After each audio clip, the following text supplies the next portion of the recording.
It is February the 22nd. I'm Chris, and this is the future of photography. The future of photography.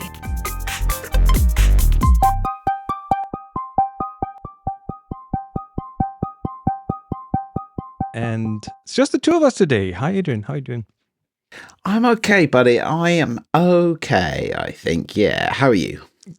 Oh, okay. We have an election coming up tomorrow here in Germany, so bit tense.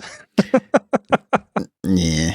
Elections don't seem to be going very sensibly around the world at the moment, do they? So not really. So we'll see. But that has nothing to do with today's episode of the future of photography. We are going to talk. Well, so the backstory. You've read the title. You know it's about Flickr.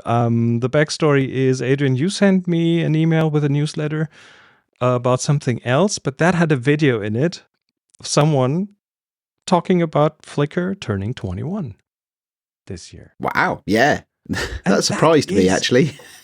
That is quite something, because I wonder how many people listening to this have a Flickr account, have used Flickr, or have never really heard of Flickr. Because Flickr is the original photography/social network, pretty much. Image-based social network. And that is something 21 years ago, 2004. Yeah, I guess. Yes, it must be. Good maths. There was no Twitter. There was no Twitter at that time, I think. There was no YouTube, I don't think, then either. YouTube was, I think, a year later or something like that, wasn't it? It was. And what they brought with it was okay. So back then there was a thing called Web 2.0. And Flickr was a very good example of that. They were using some technologies that hadn't been around before that. Some web technologies. We're talking Ajax and stuff. The techies will know what we're talking about. Like you can edit something on the screen and a field, and that was something like a title of something on the screen without having to reload the page, and that kind of stuff was a bit of a revolution. And it was. Of course, their first, the biggest feature was photo sharing. So you could share your photos, but you could also group them in albums, in collections. You could even have events on there, which was interesting. And group then, of course, chats. Group chat, commenting, as in to write something under a photo. I like this. Yeah, never been done before at that point, had it? That's the thing. Yeah. Yeah. Groups, big thing. Groups where you could have multiple people, not just have discussions, but also have a collection of images around a shared topic, and for special interest, for an event, for whatever you wanted. Tagging was, if not an invention of Flickr, it was pretty new back then. Tagging photos and then being able to search for tags, all the metadata, the EXIF data, and so on. In there, embedding images into websites was very important for blogs back then, which is another phenomenon that has been kind of superseded by platforms. Remember, you used to do that. You know, in the 2010s, I had a website that was related to my motor racing hobby. And we used to post images to Flickr. I think the website was a Drupal website. Do you remember Drupal? As a content management system. And this would have been in about 2007. And we used to post the photos to Flickr, and then get the embed code, which is HTML embed code that you could put into your blog site or whatever to show. Yeah, it's fantastic. Those were the days. And well, those are still the days if you look at Flickr nowadays. But we'll get to the current situation of Flickr. They had an API, or still do. Like you had a way to integrate Flickr in other software. Like Lightroom, for example, I think still has a Flickr integration, so you can post directly to Flickr from your Lightroom if you want to. The whole thing around Creative Commons licensing came up around that time, and Flickr embedded that into its platform. So they were the big, or one of the big early adopters of that Creative Commons licensing, weren't they? That was a key differentiator for Flickr. I remember was that was that licensing around Creative Commons. Then there's, of course, the big showcase, Flickr Explorer, where you could have, I think there were like a few hundred photos every day, kind of the best of the best, whatever criteria, I don't really know. But if you ended up having a photo on Explorer, you'd have your phone buzz in your pocket for an entire day because lots of people would like it and get your notifications. Ooh, phone. Is that true? Right. Let's just check in on that because it really predates smartphones as well, doesn't it? Its first few years. I guess you were done by the end of the.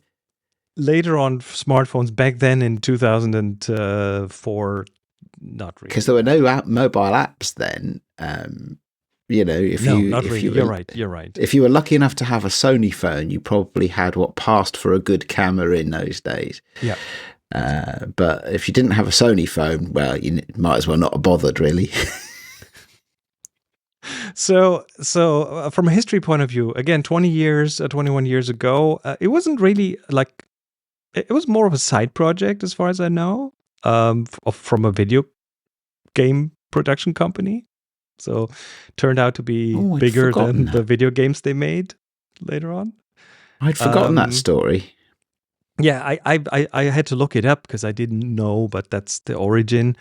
And then years later, it was purchased by Yahoo. Boo. Well, it was a rough time, and Yahoo had it for a while and kept it running as it was designed initially, but then Yahoo, I think they couldn't make money with it, so they sold it to Verizon, which was even worse. 2017, and it kind of coasted along, but no one really took care of it. It was just kept alive somehow, and then how many years ago is this now? Sometime in the 2018, 2019, I think, around that time, SmugMug bought it. And that's when things kind of turned around because SmugMug, the owners are, it's a family business pretty much. So no venture capital, no big, what's the term today that happens to things? Enshittification? Yeah, that's definitely a term. Yeah, that's a term, and that has not really happened to Flickr, especially since SmugMug bought it, and they had to make some changes to make it viable. Which I think one of the big things Flickr had was for a while they had unlimited storage, and people started using it to back up their entire photo library and all the raw files and things, and I did that. Yeah, I had loads of stuff up there. That was they couldn't maintain that. I mean, someone has to pay for the storage and for the management, so they had to make the pro plan more expensive. They had to reduce the free storage. I think the free storage is now 1,000 images, which is still a lot, I think.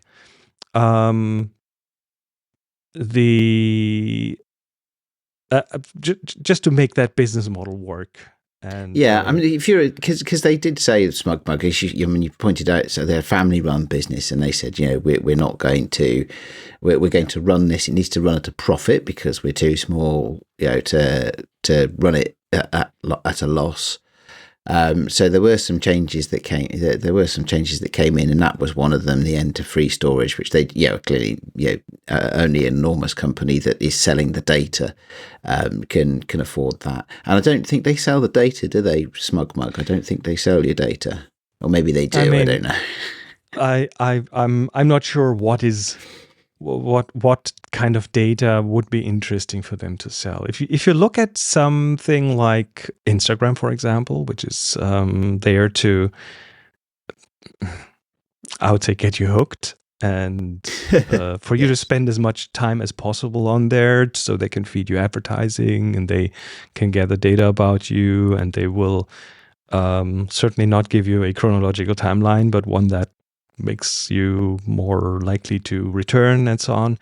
Flickr doesn't do that. Flickr does give you what you want to see in the order of what you want to see. So it's very different in that respect. It's not doing a lot, at least not doing a lot of the visible things that others do.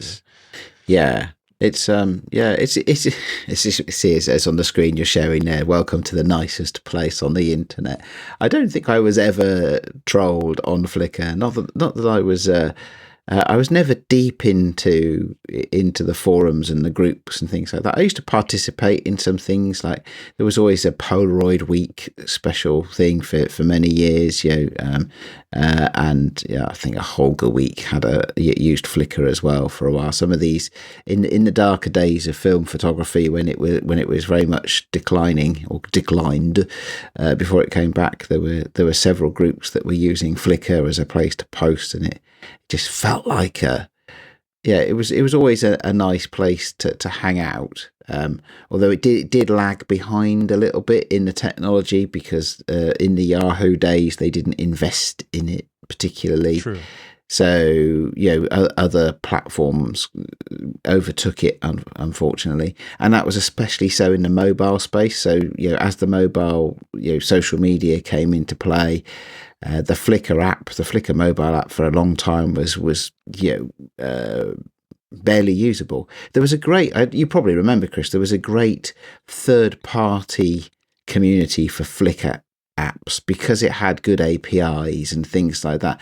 I had an app, I can't remember what it's called, it's long gone now, but it was a Flickr app that allowed you to manage multiple accounts, and you could do all sorts of things all within the one phone app. Interestingly enough, so apps definitely because of the API, but just the integrations that are still around. I found this site on /dot. They have a Flickr integrations thing that cool. At least some of these should still be around because the API didn't change that much. And you find, like, of course, Creative Cloud is integrated, Lightroom, Dropbox has an integration, SmugMug, of course, and a ton of other software that somehow gets pictures into it or out of it in some way, or helps you manage and so on. So there is still an ecosystem around it, and awesome. And it feels quite relaxed compared to other places online that are about photography or pictures. Again, you said you haven't been trolled. I have never been trolled there. It was always a site to go to share photos, to discuss photos. I've used it forever. For example, on my German podcast, Happy Shooting, we have a bi-weekly photo challenge. We had those since 2006. There are 204 photo challenges that have their pictures on Flickr, right? We've used Flickr as a repository from the beginning, and so we organize these in a group and then by tags. So we have let me show you. They are right here on the screen. These are links to all those challenges over the years, and that's a long list. That's a long list, and if you click on any of those, you'll go directly to Flickr, and you see the pictures that people took, and then you can look at them and then check out the EXIF data or the tags and so on. It's just this pretty reliable repository of things. So we've done that. I've been a weekly guest on the It is. I've been guest on Leo Laporte's the tech guy show as a photo guy, and we've had a Flickr group on there forever, since 2007, and that is a Flickr group with 14,000 members and almost 8,000 photos, and we do assignments on there. And again, we organize them by tags. We have assignments. They're now monthly, but they're still going. And it's just the go-to if you don't want to, I don't know, have a lot of advertising or a lot of other distractions on there. And most other platforms these days, I find, are more distraction machines than anything. So now, this is on the pro plan. You can do these things on a free plan, but you'll get advertising. So maybe let's briefly talk about the differences between the free and the pro plan. Again, free plan, 1,000 photos or 1,000 items, because you can also have videos on there, even though it's never caught on as a video platform, but it is possible. You can only have a maximum of 50 non-public photos or videos. So if you want to use Flickr for private photo sharing with others, with behind a password or something, then 50 is the maximum on the free plan. And you'll have, and it's only safe content is allowed. There's this designation on Flickr for safe content, and I think there's a set of rules and the usual nudity and stuff. And if you want more storage, I think up to 1 terabyte, the Pro plan will give you that. You get some statistics. And the interesting thing is, if you pay for the Pro plan, and I have paid for the Pro plan pretty much from the beginning, is that you don't see ads, nor will Flickr show ads to others that are on your pages. So if you want to share, that's pretty fair. That's pretty good, isn't it? In a nice way, in a positive way, in an uncluttered way, then you get to do that on the Pro plan. That's pretty good. So I don't have a Pro plan myself, but we do have one in our family. So back when the internet was new, not quite that long ago, we used Flickr to keep almost a blog or a photo log of what our children, who were very young when they were toddlers, babies, etc., do. And we have that on a Pro account still to this day, even though they're now big teenagers. I don't think we've posted to it for a long time, but it's one that we kept, because the other thing that Flickr let you do is it gave you reasonably good controls about who could see stuff. So you could have your places private, and then you could lock it down, and then open it up just to individual accounts and things like that, which was always useful. So it's one of the things that we did. So there you go, flicking through some of my stuff there, some old Instax shots of mine. Yeah, nice. There's just a few bits and bobs there. I don't have a lot of stuff on Flickr. As much though I love the fact that it's there, I don't actually really use it very often, I'm afraid. I went and spent some time today. I have stuff on Flickr pretty much until 2020, and then something happened. Yes, and things kind of changed a bit, but yeah, just looking at it now, I definitely need to start putting stuff on there, because Flickr is alive and kicking. That's I think the most important thing now in the SmugMug era, and I've reason to believe that will stay on there, that they're not going to sell this. They do have a sustainable business model. They do have a way to do this. And again, I mean, the Pro plan is 73 euros a year. That's like €6 a month. It's not much, is it?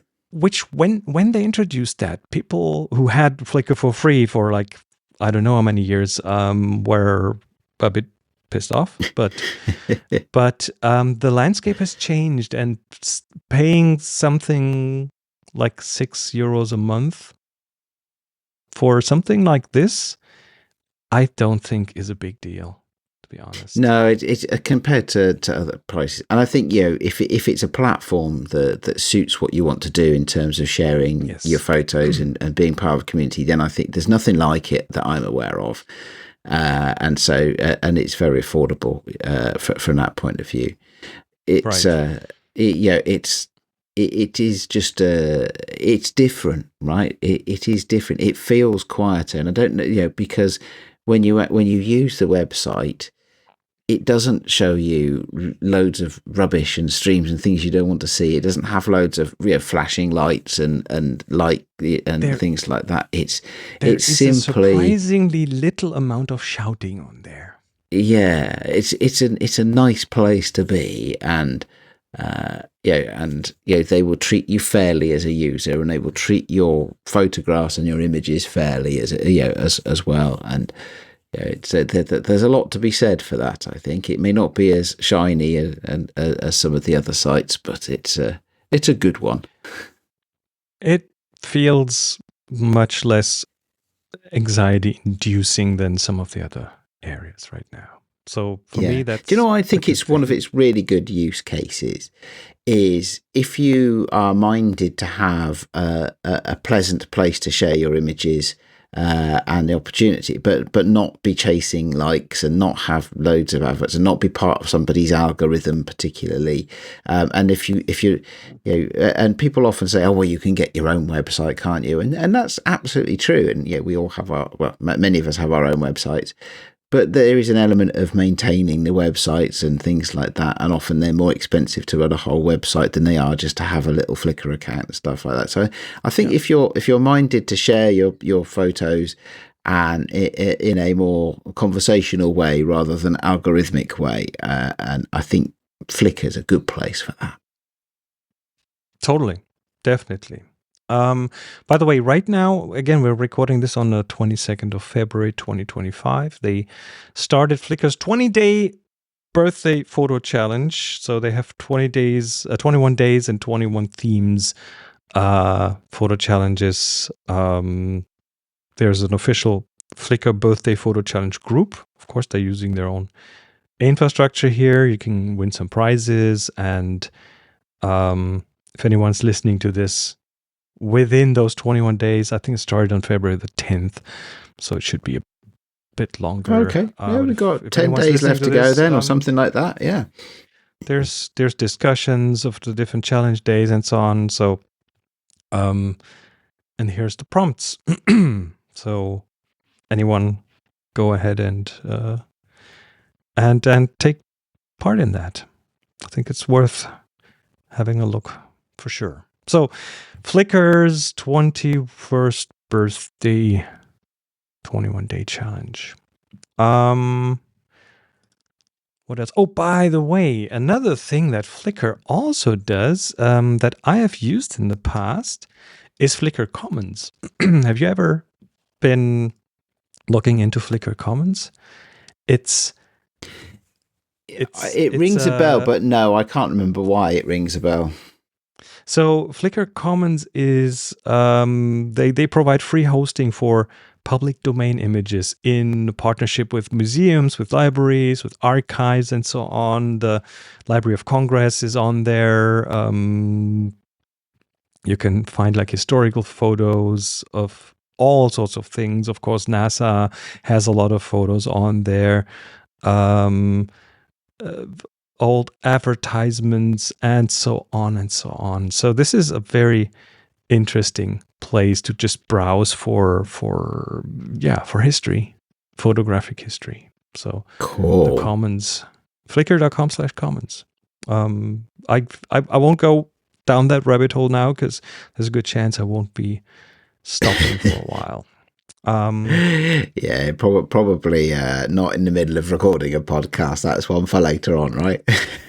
Absolutely. So That's I think what we want to say is, hey, check it out if you haven't heard of it, or if you want a bit of a quieter place that is not trying to sell you stuff all the time, then Flickr might be a really good choice. They're about photography. They're not about brands. That's, I think, what I want to say. So there we go. That's our little happy birthday to Flickr.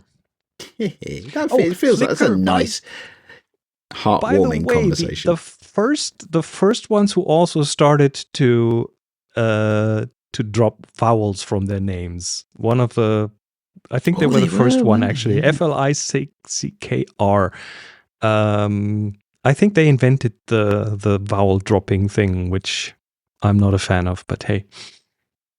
Well, it was all a race for domain names in those days, wasn't it? Because there weren't so many top-level domains and things like that, and everybody was trying to stand out from the crowd.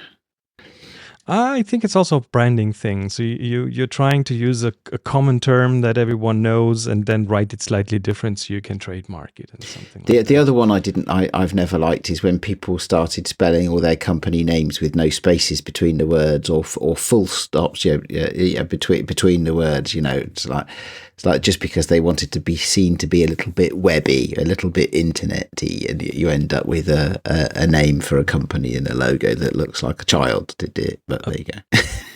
Bit different, yeah. Let's see.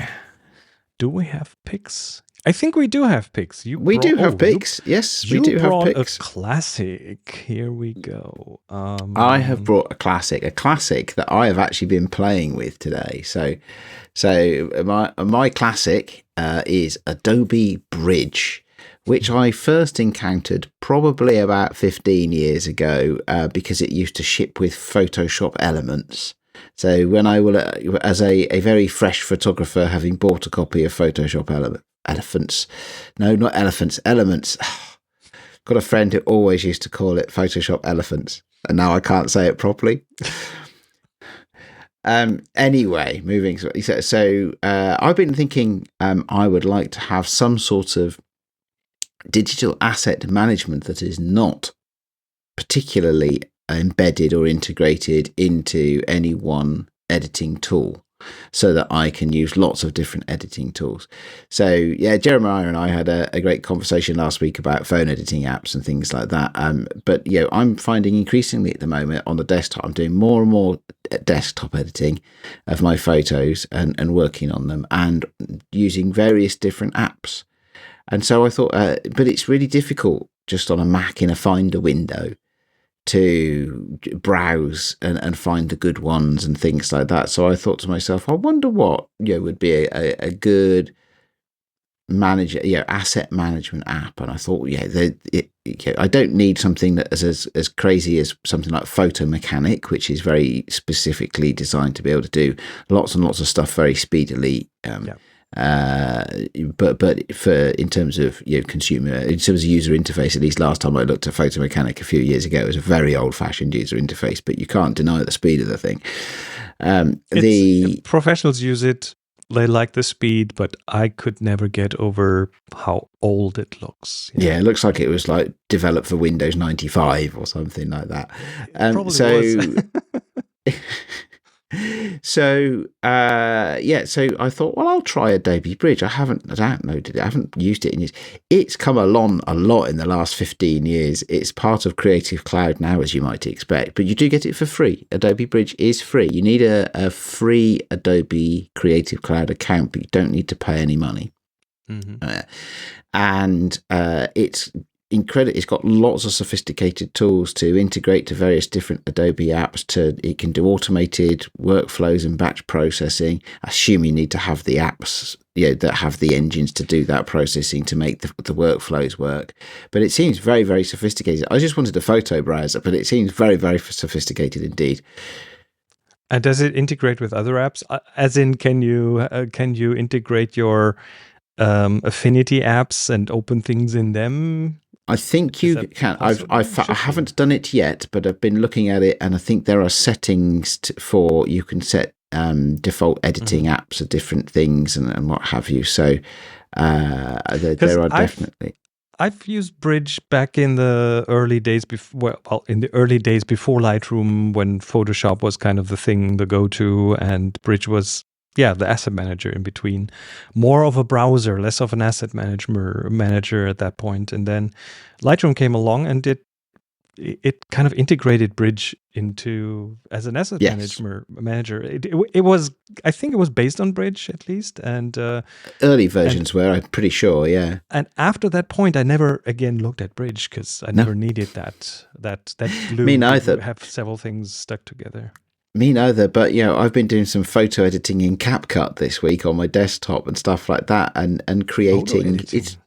It's really interesting just to try and I much prefer video editing tools than photo editing tools as a general rule, in the way that they handle colors and adjustments and things like that. And you can, in CapCut, you can say, right, I've got just a basic adjustment that just deals with reds. I want to darken the reds, so reduce the luminance of my reds and boost the saturation so you get rich dark reds, and you can save just that as a preset, and you can whack it on as an adjustment above your picture in the video timeline, and you can there's lots of stuff that you can do. And so I find myself doing photo editing in lots of different apps at the moment, and I just want a photo browser that lets me see into folders. So if anybody out there, listeners and viewers, if you've got any recommendations for photo browsers that will just read off a bunch of folders with files in, let me know. We're going back to basics. Yep. It's always fun to switch things around. Absolutely. Bridge, who would have thought? That's really interesting. So what I brought is film, because there's a new film out, and it's Harman Red. And okay, they say out of stock, but so we're looking at another 35mm film from Harman. They had the Phoenix out months ago, and now Red is there. And what is Red? Red is a red scale film.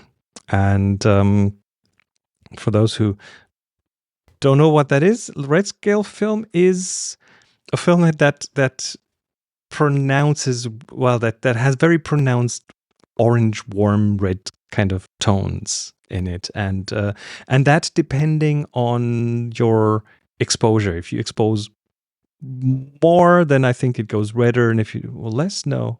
If you, I don't even know the direction. It's more. I've got a friend who always shoots his. He says you've got to overexpose by at least 4 or 5 stops, and that's what gives you the real depth of the red scale effect. Real depth of the doesn't necessarily go fully red, although I guess that might depend on the film. But for those deep orange colors, really rich saturated orange colors, you got to overexpose a lot.